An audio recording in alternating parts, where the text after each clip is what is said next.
ధనం అంటే మనకు మొదటిగా గుర్తొచ్చే దేవుడు కుబేరుడు. కానీ కుబేరుడు గత జన్మలో ఒక దొంగ అని మీకు తెలుసా? ఈ వీడియోలో మనం కుబేరుడు ఒక దొంగ నుంచి సంపదలకు దేవుడిగా ఎలా మారాడో తెలుసుకోబోతున్నాం. వీడియో చాలా ఇన్ఫర్మేటివ్ గా ఉండబోతుంది. సో ఎండ్ వరకు చూడండి. ఈ వీడియోలో మనం 3 విషయాల గురించి తెలుసుకుందాం. కుబేరుడి గత జన్మ ఏమిటి? శివుడి అనుగ్రహం ఎలా లభించింది? దొంగతనం చేసిన కుబేరుడు సంపదలకు దేవుడిగా ఎలా మారాడు? ఇలాంటివన్నీ తెలుసుకుందాం. Welcome to my channel info Telugupedia. వివిధ దేశాలలో వివిధ రూపాలలో కుబేరుడిని పూజిస్తారు. కుబేరుడు సంపదలకు ఆదిదేవత. తిరుమల వెంకటేశ్వర స్వామి పద్మావతి దేవిని వివాహం చేసుకోవడానికి కుబేరుడి దగ్గర అప్పు తీసుకున్నాడని, దానికి సంబంధించిన సాక్ష్యాలు ఇప్పటికీ రాగి రేకుల మీద లిఖిత రూపంలో ఉన్నాయని చెబుతారు. అయితే కుబేరుడు ధనానికి సంపదలకు ఆదిదేవత ఎలా అయ్యాడు? కుబేరుడి గత జన్మ ఏమిటో చూద్దాం. పురాణాల ప్రకారం కుబేరుడు గత జన్మలో ఒక బ్రాహ్మణ కుటుంబంలో జన్మించిన వ్యక్తి. పుట్టడం బ్రాహ్మణ కుటుంబంలో అయినా చెడు సావాసాల కారణంగా జూదం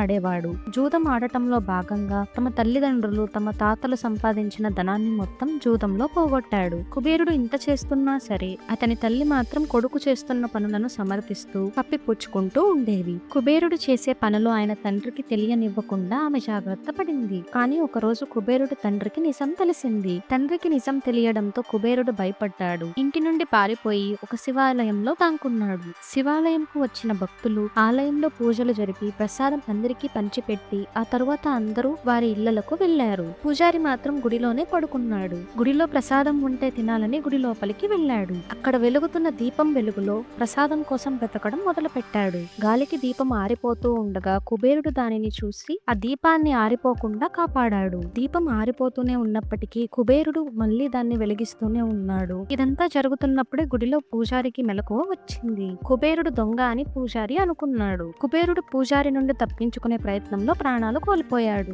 మరణించిన కుబేరుడి ఆత్మను తీసుకువెళ్లడానికి యమదూతలు వచ్చారు. అప్పుడు పరమేశ్వరుడు కుబేరుడిని ఉద్దేశించి, నువ్వు చాలా పాపాలు చేశావు, కానీ ధనత్రయోదశి రోజున నా దీపం ఆరిపోకుండా కాపాడావు. కాబట్టి వచ్చే జన్మలో నువ్వు సంపదలకు ఆదిదేవతగా ఉంటావని వరమిచ్చాడు. ఆ బ్రాహ్మణ జన్మ తరువాత కుబేరుడు తదుపరి జన్మలో విశ్రవుడు దేవవర్ణినీలకు కుమారుడిగా జన్మించాడు. వారు తమ పుత్రుడికి వైశ్రవణగా నామకరణం చేశారు. వైశ్రవణుడు 1000 సంవత్సరాలు తపస్సు చేసి బ్రహ్మను సంతోషపెట్టగా ఆ తర్వాత అతను యక్షులకు రాజుగా, దిక్కులకు రక్షకుడిగా, సంపదలకు ఆదిదేవతగా పేరు పొందాడు. ఇది కుబేరుడి యొక్క కథ. ఈ వీడియో మీకు నచ్చితే లైక్, షేర్ అండ్ సబ్స్క్రైబ్ చేయండి.